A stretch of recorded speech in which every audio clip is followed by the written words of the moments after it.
Hello everyone, it's Tom here again with another poem for you. This is a poem about the possibility of all things being connected and some sort of oneness behind the whole universe.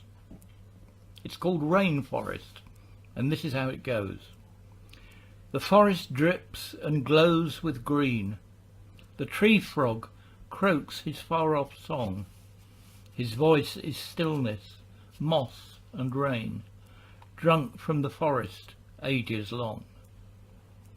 We cannot understand that call unless we move into his dream, where all is one and one is all, and frog and python are the same.